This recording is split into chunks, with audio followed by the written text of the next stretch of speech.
página de número 139. Eu quero falar com vocês hoje a respeito, vamos falar aqui do crescimento, né, de São Paulo. Eu quero trazer uma informação, irmão, extra material, extra bíblica, mas não herética. Só não está na Bíblia, né? Mas vocês sabem que tem verdades que não está na Bíblia, né? Tudo que está na Bíblia é verdade, mas tem verdade que não está na Bíblia. 2 mais 2 são 4, é verdade? Mas não está na Bíblia. Então, nem toda verdade está na Bíblia.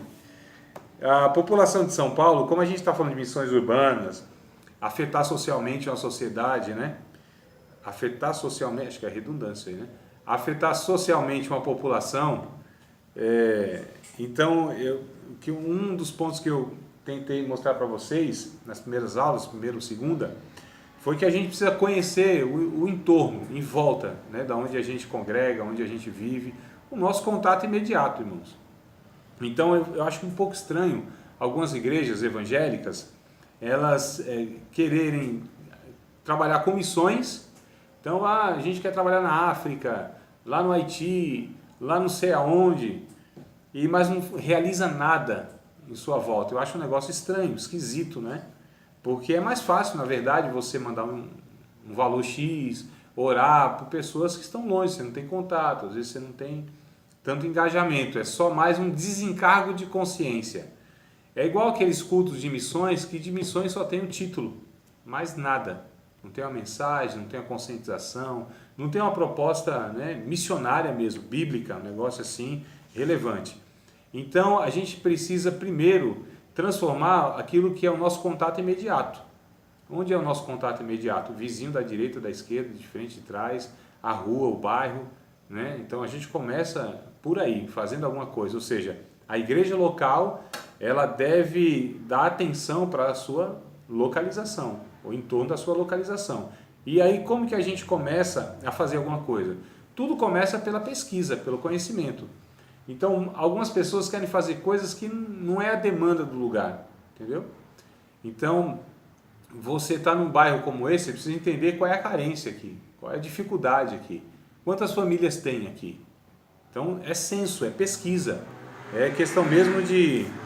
É muito mais, irmãos, no sentido racional, de pesquisa mesmo, do que aquela questão, né, de oração, de revelação, não. É questão de conhecimento.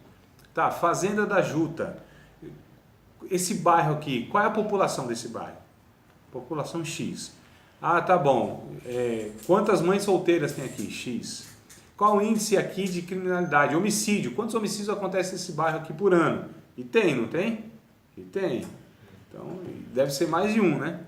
Esse, né? Qual o índice aqui de jovens drogados? Pessoas dependentes, de alcoólatras, qual é o índice de violência doméstica? Se você vai a alguns órgãos, você tem aí essas informações, né? Se você vai na delegacia, você tem X informação. Se você vai numa ONG que lida com esse bairro, você tem X. Se você vai num posto de saúde aqui, tem mais de um aqui, né? Pelo menos 3 que eu conheço, mais ou menos, é isso? Tem um para... tem 2 mais para a direita e um lá para cima. Tem perto da delegacia, perto do batalhão de polícia. Eu conheço uns 3, então aqui deve ter uns 3 ou 4, mais ou menos. Então, se você for nesses postos de saúde, nessas UBS e tal, você tem informação sobre algumas questões de saúde, até mesmo de índice de gravidez e tal e tal. Ou seja, conhecimento, você precisa conhecer. Então, você conhecer a demanda, você vai trabalhar por aquilo, né? Então, de repente, você chegou no conhecimento que tem mães solteiras, que são arrimo de família, ela tem lá 2 filhos, 3 filhos, ela sustenta a casa, uma menina é adolescente, já faz alguma coisa, mas você tem um bebê e uma criança pequena que precisa deixar na creche, mas a creche não está dando conta, né? Então, a gente já tem uma demanda. Nossa, tem 20 mulheres aqui nesse bairro nessa condição. O que a gente pode fazer? Então, a partir daí, você vai ter uma medida, você vai ter um projeto social. Então, de repente, ela trabalha das 7 às 5 da tarde, né, de segunda a sexta-feira. Então, vamos ver o que a gente tem na igreja de mão de obra. Nós temos aí 4 profissionais que são dessa área, né? Questão educacional. E aí, tudo bem, nós temos essas 4 pessoas. Então, vamos fazer um rodízio, vamos tentar disponibilizar. A igreja tem espaço adequado, espaço que comporta as crianças com segurança, né? Tem condição de dar lá um almoço, um café da manhã, um almoço, um café da tarde e tal. Então, aqui começa um projeto pequeno, simples, mas que vai atender a demanda de 20 pessoas. Não é alguma coisa, irmão? Aliás, não é algo relevante? É algo relevante. Então, são mais ou menos, eu dei um exemplo simples, um exemplo só, mas só para que a gente tenha uma ideia do que a gente está falando de missões urbanas. É só isso? Claro que não é só isso, mas também é isso, né? Ou seja, é o socorro imediato para aquele entorno que sofre os impactos da injustiça social, que é a corrupção estrutural que se instalou no nosso país por causa do pecado do ser humano. Então, o que a igreja faz nesse momento? Sinaliza o reino.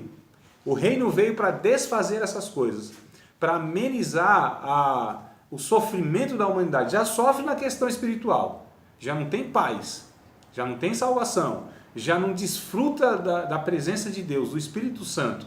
Ainda sofrer tudo isso, irmão? Então a gente, né, lida com essas questões tentando mitigar, amenizar esses impactos. E lógico, vamos pregar o Evangelho, claro que vamos pregar o Evangelho. Mas enquanto a gente não prega o Evangelho, enquanto a gente não alcança a pessoa, a gente oferece isso. Como emboscada para evangelização? Claro que não. Porque infelizmente tem igreja que pensa isso, né? Vamos fazer isso aqui porque aqui a gente atrai as pessoas, chama para cá e Jesus nelas. É o evangelismo de emboscada, né, que eu chamo. A armadilha. Não é nessa intenção. Porque se for nessa intenção, se essas pessoas não aceitarem Jesus, a gente deixa de lado. Se a gente começar a falar de Cristo para essas pessoas e elas não aceitarem a mensagem, então fala, não, então elas não querem saber de Deus, larga de mão. Então o interesse nosso era egoísta. O nosso interesse não era honesto, não era verdadeiro, não era no ser humano, era em conquistar fiéis para a nossa religião. E isso é horrível, né, irmão? Isso é uma desonestidade. Deus não faz isso.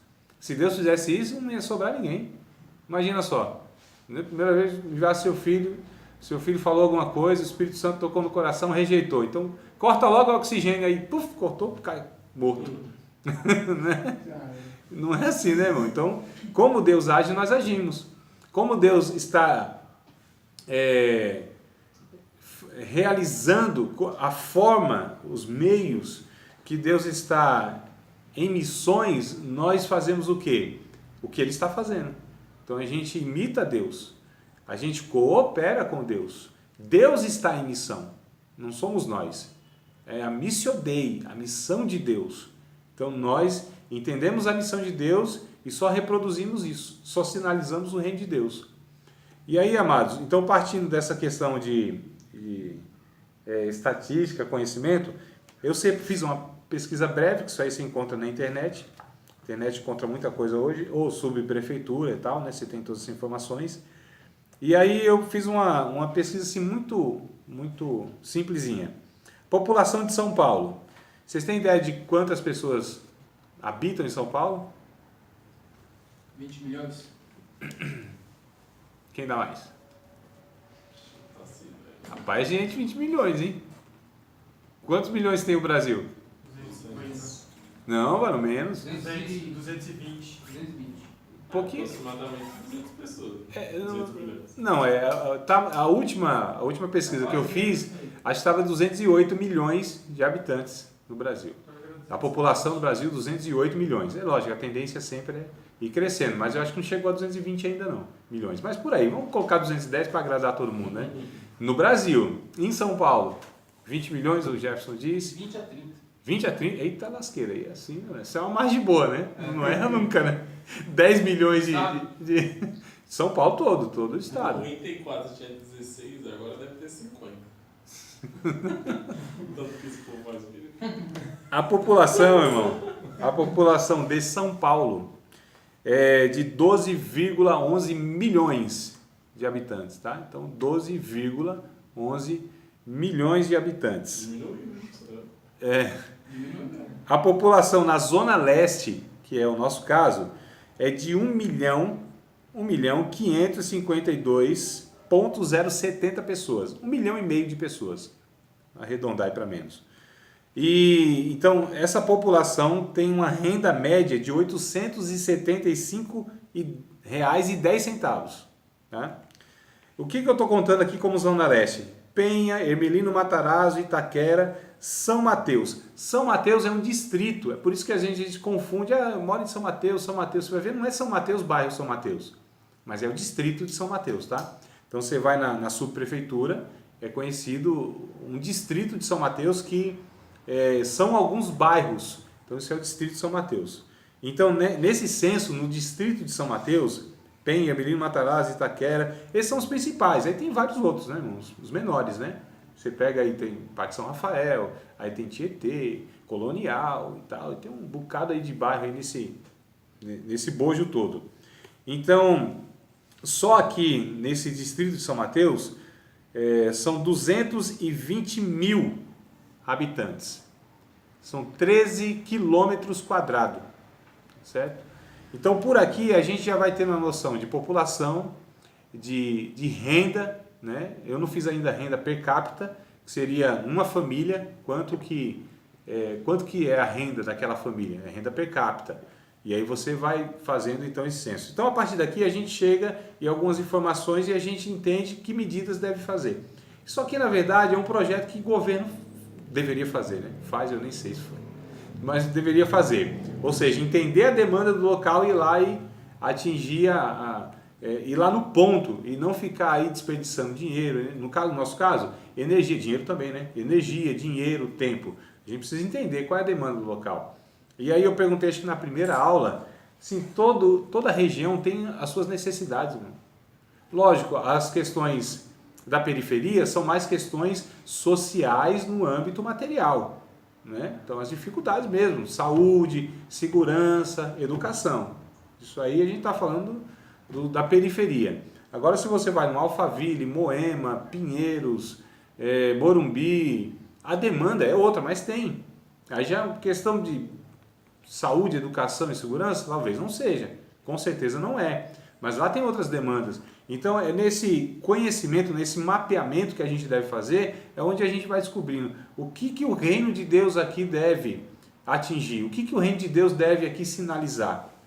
Então missões urbanas, a gente vai se preocupar com essa questão, o conhecimento do entorno, da cidade, do bairro, da rua, do local, e a partir daí a gente vai tomar alguma medida bíblica, né? Não estou falando aqui de uma questão política. Irmãos, não tem cunho político nisso.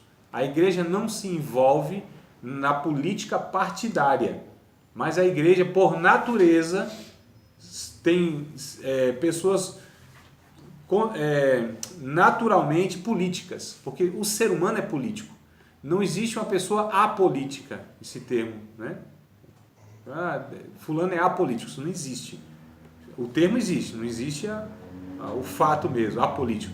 Porque todos nós vivemos dentro da onde? Da polis, da cidade. Então nós discutimos, nós estamos dentro das dificuldades da cidade. Então todo o camarada que habita numa polis é um ser político, né? Então nós somos políticos, não político partidário. E aí a questão, nós não fazemos por conta de uma ideologia A ou B.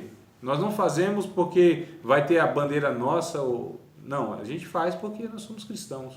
Nós amamos. Nós temos uma fé misturada com as obras.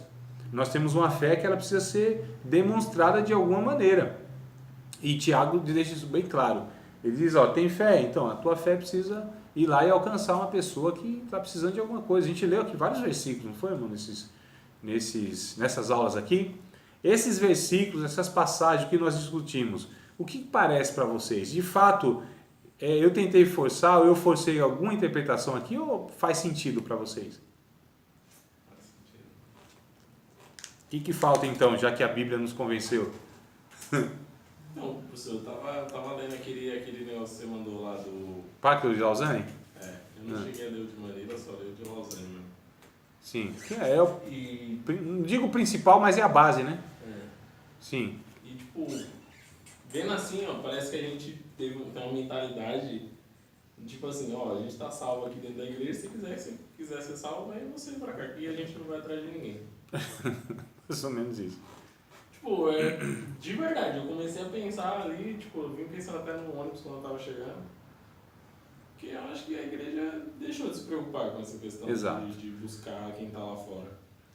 Tipo, acho que antigamente sempre tinha alguém que era sei lá, aquela pessoa mais velha da igreja que puxava e falava, ó, vamos buscar tal pessoa, vamos fazer isso, vamos fazer aquilo. E hoje acho que não existe mais essa preocupação Eu acredito... em ter, tipo, fazer o movimento contrário, sabe? De pegar quem tá fora e tentar trazer ele pra dentro. Acho que o movimento agora é isso mesmo, é igual Israel, se fechou lá, quem quiser vem, quem não quiser não vem, a gente vai precisar passar. A nossa proposta de igreja, acredito eu também, que é egoísta, que é mesquinha, que é religiosa, né? No sentido que a gente está cômodo aqui, então vamos ficar aqui, vamos trabalhar. Sabe que proposta é essa? É a proposta de Babel. É uma proposta de religião. É uma proposta humana mesmo do egoísmo. Vamos fazer um nome para nós, vamos ficar aqui construir algo que nos dê um renome. Ou seja, é uma desobediência explícita contra Deus. É Babel. Então a nossa proposta é Babel, né? É fazer um nome para nós, uma torre para nós, ficar na nossa segurança, não obedecer esse espalhar de Deus. Então a questão, eu quero até provocar no sentido do termo. Você falou assim, que a gente não busca mais as pessoas para cá, né? Eu acredito até que a gente não devia nem buscar ninguém para cá, a gente tinha que sair daqui e ir para lá, no sentido de que a igreja ela se espalhe de tal maneira, se ramifique de tal maneira, que os tentáculos, os braços da igreja, esses braços possam se espalhando. É como uma árvore, né, que vai criando suas raízes e essas raízes ela vai se espalhando. Então, o sentido que eu quero dizer nessa inversão do termo é que, na verdade, irmãos, nós não temos que fazer nada para nós aqui. A igreja não existe para si, ela não tem finalidade em si. Ela existe para servir o reino de Deus. Lembra do que eu falei para vocês? Existe a instituição, que é uma esfera. Existe a igreja, que é outra esfera. E existe o reino de Deus, que é outra esfera. São 3 esferas diferentes. Que uma foi criada, existe para servir a outra. Ou seja, a instituição, ela é a organização, que ela serve o organismo, que é o corpo de Cristo, a igreja, que por sua vez não vive para si, serve o reino de Deus, que é maior do que ela. Então, por que Jesus salvou essa igreja aqui? Salvou essa igreja aqui para servir o seu reino. É um agente do reino, não é a finalidade do reino. Nós não somos, irmãos, a finalidade de Deus, a igreja, esse espaço, a igreja local. Não, nós somos alcançados para alcançar, nós somos salvos para salvar, nós somos curados para curar, nós somos alimentados para alimentar, nós somos fortalecidos para consolar, nós somos revestidos do poder para ir no inferno e arrancar as pessoas de lá. Então percebe que nunca é para vir, é sempre para ir, né? É claro que o primeiro convite de Jesus é o vinde, mas depois é o ide. Então quem fica só no vinde, ele está em desobediência, né? Só veio, né? Como diz o outro, venha a nós e o vosso reino nada. Aquele ditado que tinha, né? Então essa questão, nós queremos as bênçãos, nós queremos o conforto, nós queremos o comodismo. É natural nosso, irmãos, é natural. Se a gente não lutar contra isso, a nossa tendência é essa. É muito bom, sinceramente, não é muito bom o conforto, a tranquilidade? Porque todas as vezes que a gente sai dessa zona de conforto, a gente entra numa zona de confronto. Toda vez que a gente sai desse lugar de segurança, dessa geografia garantida, a gente vai para um campo desconhecido, para o embate, para a batalha. A gente vai lutar contra as hostes infernais, lutar contra esse sistema que a Bíblia chama de mundo, que jaz no maligno, que é esse sistema governado por Satanás, porque a gente pensa às vezes assim, o sistema governado por Satanás é os demônios à solta aí pegando o povo no meio da rua. Não, não é isso. O sistema governado por Satanás é esse mundo onde a injustiça opera, onde a injustiça é uma realidade e onde a gente vê esses absurdos, irmãos, dia a dia aí. Então nós somos chamados para mudar o mundo? Claro que não. Nós somos chamados para apontar o reino de Deus para as pessoas. A gente não vai implantar o reino de Deus. A gente planta a semente do Evangelho. A questão de germinar não compete a mim, irmãos. Isso é o Espírito Santo que faz. Isso é o próprio Deus que faz. Agora, a semeadura é nossa. O plantio é nosso. O primeiro artigo lá é esse daí mesmo, né? O propósito de Deus. Exato. E aí, acho que ali foi o fundamento do que eles quiseram levar lá, né? Sim. Que é Deus que está indo atrás do homem para salvar o homem e é obrigação plena da igreja cooperar nesse papel. É o mínimo que se espera. É o mínimo, irmãos. O mínimo nosso é anunciar o reino. Agora, como que se anuncia o reino? Aqui que está o problema. Porque o anúncio do reino a gente pensou que era só vocálico, só falando, e não é. Aqui que está a questão, talvez que vá... É que aqui tem o evangelista, o Billy Graham, não é isso? No Pacto de Lausanne, e tem o John Stott, que é o teólogo. Então o teólogo vai trabalhar essa questão de que a evangelização não se dá pela fala apenas, também, que é o anúncio, é o querigma, mas se dá pela diaconia. Eu falei para vocês, né, os 5 aspectos de uma igreja bíblica, relevante e saudável. Falou. Falei 2 vezes, e perguntei 2 vezes, eu estou perguntando a terceira, eu quero que vocês me ajudem então. E foi semana passada ainda. Ortodoxa tem que ter uma sã doutrina, ensinamento bíblico. Doxológica. Deixa por último aquela que eu quero. Fala, doxológica tem que entender o que é adoração. Querigmático pode deixar por último. É o anúncio? Não, esse é o anúncio, é a pregação. Sim. Coinônica, que é a comunhão, né? Viver em família, fraternidade e tal, cuidando-se uns dos outros. E a diacônica, irmão, que é o serviço. Então, uma igreja, para ser igreja bíblica, a igreja que Jesus projetou, é essa que serve. A igreja serve o mundo. A igreja serve as pessoas. A igreja tem que ter um ministério lava-pés, né? A igreja, porque é Jesus que fez isso, meu Deus do céu. Ele deu o exemplo. Eu fiz para dar um exemplo para vocês. Façam uns com os outros. Lavem os pés dos outros, sirvam os outros. Irmãos, é característica da igreja de Atos dos Apóstolos, capítulo 2. Não é? Essa igreja diacônica, essa igreja serviçal, essa igreja que, primeiro, ela internamente ela vive como igreja de Cristo, onde o amor é exercido, e aí, consequentemente, naturalmente, isso aí se desemboca para a localidade. É por isso que eu quero pegar aqui com vocês 3 igrejas do Novo Testamento, para a gente entender a identidade, as características dessa igreja e perceber que nós podemos atuar como elas atuaram também. Mas antes que a gente entre aqui na aula propriamente dita, eu alonguei aqui a minha introdução da aula, né? Foi um pouco longa, mas eu quero mesmo trazer para vocês hoje essa questão da prática pastoral da igreja na sociedade. Tá? Antes, a gente vai ler a página 139, Crescimento de São Paulo. Acharam aí? A título de exemplo do crescimento das cidades, escolhemos a cidade de São Paulo. A região metropolitana de São Paulo abrange hoje, além do município de São Paulo, como zona central, 38 municípios, irmãos. Olha, 38 cidades há aqui em São Paulo, no estado. É porque, às vezes, confunde, acho que vocês não devem ter essa dificuldade, mas fala assim, São Paulo é a cidade, mas São Paulo é o estado, né? Então, vamos lá. 38 municípios, com uma área total de 8.000 quilômetros quadrados. Olha só, 8.000 quilômetros quadrados. É gigante, hein? A área construída de 1.747 quilômetros quadrados. A gente está falando. Olha só, São Paulo tem 8.000 quilômetros quadrados. Irmão, isso é muito grande, né?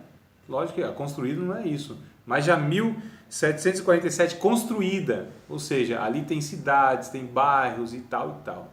Só para vocês terem uma noção, 1.700 quilômetros, quem que viajou já 1.700 quilômetros aí? Eu já viajei mais de 2.000. 2.000 foi para onde? Nordeste, Ceará. Ceará mais de 2.000, né? Acho que é 2.000 até na Bahia. Bahia é uns 2.000, mais ou menos, né? Espírito Santo é 1.000, redondo, que eu fui. Fui agora. Então, é longe, não é? É longe a quilometragem. Então, a gente está falando de São Paulo. Metro quadrado, lógico, a gente não está falando de uma linha reta. A gente está falando de 1 metro quadrado. Então, é muito grande. Então, cresceu entre 1983 e 93 em 772 km². A Grande São Paulo abrigava em 1994, olha só, 16,3 milhões de pessoas, dos quais 10 milhões, 61%, vive no município de São Paulo. Olha só, vive no município de São Paulo. Como em municípios como Guarulhos, São Bernardo do Campo, Santo André e Osasco. Estão perto de nós aqui, né? E aí nem vou entrar aqui nesse 0,5 milhões e tal de habitantes, a população e tal. Ah, tá. Uma população maior do que um país. Tem muitos países que são menores do que São Paulo. Em tamanho mesmo, região e em população. Tem um censo que fala que a Zona Leste é o Uruguai se movimentando por centro. Mais ou menos. Só pra gente ter uma noção. Ou seja, um país... Da Zona Leste pro centro é a mesma quantidade da a população de um país, irmão. Isso é um absurdo, não é não? Se Olha, 94 era 16 milhões, então hoje está beirando mais. Sim. Qual que foi a estatística que eu trouxe para vocês aqui? Você trouxe 12. 12. Aqui tá quanto? 16. Não, tem alguma coisa errada então. Então. Tá, então tem alguma coisa errada aqui. Depois eu corrijo isso aqui direitinho pra gente ver. Eu acho que ou eu anotei errado, né? Eu vou corrigir depois. É porque aqui não tá batendo. Hã? Ou morreu bastante. Não, mas a tendência é sempre crescer, mesmo com o homicídio alto, sempre tem um maior crescimento. Quando a gente pega o relógio mundial, não chega na casa de vocês, pega o relógio mundial. Lá vocês vão ter em tempo real, a população da Terra deve estar em torno de 8 bilhões, não chega a isso não. 7,7 bilhões. Semana. Quanto tá? Mais de 7 bilhões. 7,7 bilhões, mais ou menos. Né? Não, a última vez que eu estava 7,4. 4 bilhões? Vamos colocar então 7,5, nem para mim nem para você. Porque quando fala em números, né, irmão, é difícil a gente ter atualizado, né? A não ser que tenha visto hoje. Então vamos colocar aí 7,5 bilhões de habitantes no mundo. Então você põe lá, relógio mundial, vai estar lá, população atual. Aí vai estar quem está nascendo, quem está morrendo, e até, dependendo de uns mais detalhados, quem morre de doença tal, e não sei o que tem. É só olhar mais embaixo, vai mostrando a doença. Isso, então mas tem lá, quantos estão morrendo, quantos estão nascendo. Sempre o que está nascendo é mais do que está morrendo. É por isso que a tendência é sempre crescente, né? Inclusive, é bem interessante quando você pega aí o relógio mundial, você vai ver, porque a gente tem um engano achando que existe mais mulheres no mundo do que homens. 50%, irmão. Pasmem, não sei se vocês, né? Porque a maioria pensa diferente. Muito mais mulheres, para mim não há. Se você vê lá no censo, tá lá, igualzinho. Deve ser assim, coisa de 50,5 de mulheres talvez e 49,5 para homens. Mas é assim, é metade a população. E aí o que acontece? Professor, tem gente lá embaixo. É? Tem 2 pessoas. Mano, você consegue ver lá? Ó? Por favor, Jefferson. E aí o que acontece, irmãos? A gente percebe aqui a grandiosidade, o espaço. Eu estou falando de São Paulo, olha só. E eu estou falando do estado, mas eu quero chegar aqui mesmo na nossa realidade. Então a gente percebe o crescimento, a demanda que se tem nesse estado grandioso. Né? Então nós temos muita coisa para fazer. E a gente fala assim, nossa, mas nós temos tanta igreja, tanto templo. Eu ainda não fiz o censo da população de evangélicos em São Paulo. Vou precisar fazer isso aí. Ver se eu consigo aí uma fonte confiável para pegar essa estatística. E de igrejas, né? De evangelhos e de denominações e templos e tal. Ver se eu consigo aí esse censo. O ruim é que a maioria das igrejas não tem o alvará de funcionamento, CNPJ. Mas não amostra, né? É, por amostra. Tá. Isso é questão mais para saber a exatidão, né? Faz por amostragem, né? Tem mais ou menos. Mesmo que os números não são exatos. Eles vão pesquisar no máximo. Que é o que o IBGE faz. O IBGE faz isso. O IBGE ele faz um censo. O que é um censo? É uma pesquisa de campo por amostragem. Então você tem uma noção. Tanto é que as pesquisas sempre têm uma margem para mais ou para menos, né? Varia, né? Não tem como ser exato. É impossível isso. Já virou as costas, já mudou. Já nasceu mais um, já morreu mais outro, né? O cara que pode estar entrevistado, ele pode ser influenciado na hora e responder. Isso. Então da prancheta lá para o computador, muda-se as coisas, né? As coisas se alteram. Mas a questão é, nós temos uma noção. E a questão da igreja, que eu pensei que você ia falar assim, não são catalogados ou sei lá o quê, mas assim, toda igreja, ela tem uma possibilidade de influenciar em alguma coisa, de impactar em alguma coisa, de fazer alguma coisa. Se ela não é regularizada, se ela não tem assim um prédio enorme, se ela não tem muitas pessoas, a questão não é essa, irmãos. Porque se a gente espera por tudo isso, não se faz nada. Quem faz, na verdade, que a gente percebe, é quem tem menos recurso. Via de regra, o pobre é o que é mais generoso. As igrejas sem muita expressão, às vezes é o que fazem mais em relação às outras, não é? Eu não estou falando nem de volume, mas é em relação à questão do fazer, da iniciativa, da ação e tal, da preocupação, do tema e tudo mais. Então a gente percebe... Elas esperam ter um recurso para depois entrar em ação, né? No caso. Aí quando tem um recurso não entra em ação. Não entra em ação. Essa é a questão. Agora, quando eu tiver isso, eu vou fazer isso. Não faz, irmão. Quando eu tiver tal condição, não faz. Quem quer fazer, faz. Tem um ditado que diz que quem quer fazer, faz. Não é... Não quer, uma desculpa. Mas é mais bonitinho o negócio, mais rimado. Tem uma métrica aí, varão. Quem quer, faz, né? Quem não quer... arruma um pretexto, tem um negocinho, depois eu lembro aí do negócio, mas a ideia é essa, quem quer faz, quem não quer vai arrumar desculpa para não fazer, né? Então isso é fato. E aí o que eu quero trazer para vocês aqui, do texto de Atos dos Apóstolos, capítulo de número 20, eu quero falar para vocês primeiro sobre a prática pastoral. O que é a prática pastoral? O que é o pastorado, irmãos, que nós discutimos aí algumas aulas atrás? O pastorado. Lembram?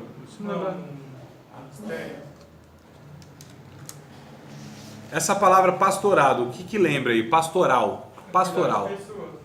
Pastoral, lembra o quê?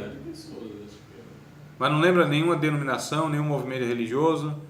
A pastoral do menor, pastoral da mulher. Você tinha falado até coisa da igreja católica, né? Que o pessoal fala. A igreja católica é que tem mais forte esse termo, né? A pastoral. Aí depois mudou. Que é um ministério, a pastoral é um ministério que vai lidar com uma causa específica. Então, ministério do menor é um ministério que tem na igreja católica que vai lidar com a demanda do menor, da criança e etc. Então, a pastoral, ela é um termo que até 1920, né, os fundamentalistas dos Estados Unidos, eles mudaram isso. Né? Então, deixou isso só para a igreja católica, e ao invés de usar a palavra e o termo pastoral, usaram a palavra pastorado. Pior ainda, designaram o ministério do pastorado apenas aos pastores, que é antibíblico, porque o pastorado, ou a pastoral, melhor dizendo, a pastoral é um ministério de serviço direcionado a uma demanda, a um público. Então, isso é a pastoral. E a pastoral é para todos os discípulos de Cristo, sem exceção. Todos são chamados para o serviço. Todos são chamados para serem diáconos. Diácono.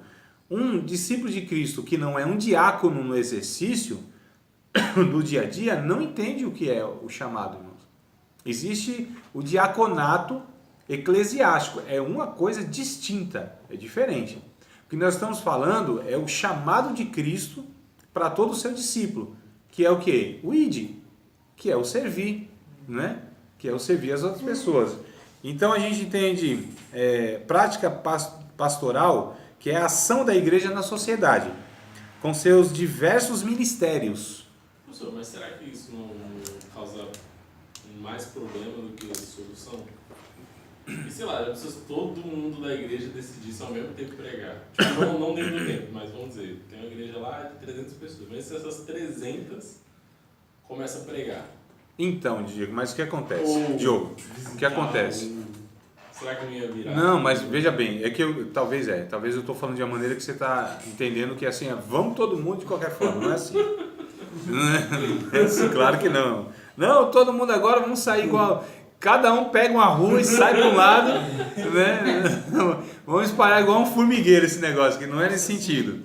E olha só, cada um tem a sua vocação, como dom que o Espírito Santo coloca na igreja e no seu reino, né? Claro, isso. Então, um tem vocação de ministrar a palavra, ensinar, etc. e tal. Não é nesse sentido. Eu estou falando do serviço, servir. E aí o servir não é só pregação. O servir não são só esses dons que são exercidos dentro de igrejas locais. Aqui que está o problema. É quando a gente limita os dons, né, que Deus ele distribuiu para a sua igreja como sendo esse exercício local dos dons carismáticos, dons ministeriais. Não. O que são os dons? É toda a capacitação que Deus dá a um ser humano como utilidade para o outro. Então a medicina é um dom de Deus, né? Que é a ciência. O cuidado com as pessoas é um dom de Deus, que é a empatia, a compaixão. Então a gente confundiu, aliás, a gente limitou dom, ou os dons de Deus, ou os dons que a igreja tem, apenas com aquilo que é exercício no culto litúrgico. Você entende? Aqui que está o problema. Então a liturgia é uma coisa. A liturgia é uma coisa totalmente distinta do que a gente está falando aqui. Então eu sou um diácono na liturgia, meu papel é um. Eu sou um diácono no reino de Deus, aí o negócio, a abrangência é muito maior. E aí, eu não sendo um diácono eclesiasticamente reconhecido, não quer dizer que eu não possa exercer a diaconia. Porque o que é a diaconia? Não é o serviço? Não é o cuidado das pessoas? Que se mistura com a questão do cuidado pastoral? Agora, claro, nem todo mundo vai ter a maturidade de um pastor para dar conselhos maduro nas situações mais diversas que existem. Então aí, claro, a gente reconhece que a Bíblia diz isso em 1 Coríntios capítulo 12. O Espírito Santo, ele reparte os dons e distribui no seu corpo. Aí sim, não é todo mundo. O próprio Paulo, na própria carta de Coríntios, no próprio capítulo, no capítulo 12, lá no finalzinho, ele vai dizer, são todos profetas? Todos têm dons de línguas? Todos curam? Todos têm dons? Não, então cada um tem os seus dons. Agora eu estou dizendo no serviço, aí sim, todo o discípulo de Cristo, ele é vocacionado para servir. Como? Cada um que vai ter que descobrir esse negócio aí. Cada um que se vire. O Espírito Santo não deu habilidades para Aholiabe e Bezalel, lá no Antigo Testamento, para construir móveis, fazer um monte de coisa lá, tecido. Quem que foi que deu esses dons? Foi o Espírito Santo. Isso a gente chama de dons naturais. Então, na teologia, nós dividimos dons ministeriais, dons carismáticos e dons naturais. Dons naturais, todo ser humano tem alguma coisa, não é possível. Não é nada na vida. Né? Pega um adolescente lá, não é possível, adolescente deve ter alguma coisa, contribuir para a humanidade. Né? Então, dons naturais nós temos, amado. Nós temos. Geralmente mais de um. Agora, um a gente faz com excelência, porque foi aquele que o Espírito Santo... É interessante que o Espírito Santo distribui isso para a humanidade. Os dons, para que a manutenção da vida ela aconteça, né? Permaneça. É nesse sentido que eu estou falando. Então, assim, nós temos uma igreja que deve ser serva e todos nós devemos servir. Agora, lógico, tem a organização, a igreja precisa, como organização, entender que tem um projeto, que tem pessoas que direcionam isso, direcionam aquilo, organiza aqui e tal. Assim, meu pensamento é, tipo, eu acho que existe tantos líderes, tantos que, mano, da igreja, os membros, tipo, se eles não fizessem, se os líderes fizessem e os membros não fizessem, já, sei lá, mais da metade do trampo já tava feito, né? É que nem no meu serviço, lá eles têm uma metodologia que é a metodologia que o Google usa, né? Que é de OKR. O que é isso? Tipo, você pega a visão macro da empresa, tipo, sei lá, faturar X milhões. Sei. E aí ele vai quebrando em todas as áreas, e depois por sub-área, e depois por pessoa. Sim. Então você começa a bater de baixo para cima. Isso. Só que, tipo, a responsabilidade de faturar 20 milhões não é só minha. Claro. Tipo, é da empresa inteira. Porque é uma corporação. Mas se eu não fizer, por exemplo, o menor lá, o cara não fizer, tem um que tá lá em cima, que ele é o que tá dirigindo o negócio e ele vai cobrar para que as outras claro. façam. Que é o líder. Que é o líder. Então um líder... Então ele é meio que responsável por completar o projeto. Tá? Independente se alguém para no meio do caminho, ele tem que puxar o bonde e levar até o final. Isso. O líder, apesar que as empresas de algum pouco tempo para cá, pouco tempo eu digo assim, 15 anos, alguma coisa assim. Tem mudado a sua visão de liderança. Então o líder, na visão arcaica de empresa, era o cara que mandava, desmandava, ele ficava na cadeira e mandando e cobrando, né? Hoje as empresas, as grandes empresas têm mudado essa questão. Então o líder é o cara que, ele não é nem líder, é o gestor, né? O termo melhor é gestor. O cara lida com pessoas. Então ele é o cara que motiva. Ele é o cara que, ele não só dá meta, só objetivo. É o cara que dá recurso para que isso aconteça, né? Então se você é da área, você sabe melhor do que eu essas questões aí. Então o que acontece? Líder bíblico é aquele que primeiro é o exemplo. Então o cara faz, ele realiza, ele faz, dentro da sua vocação.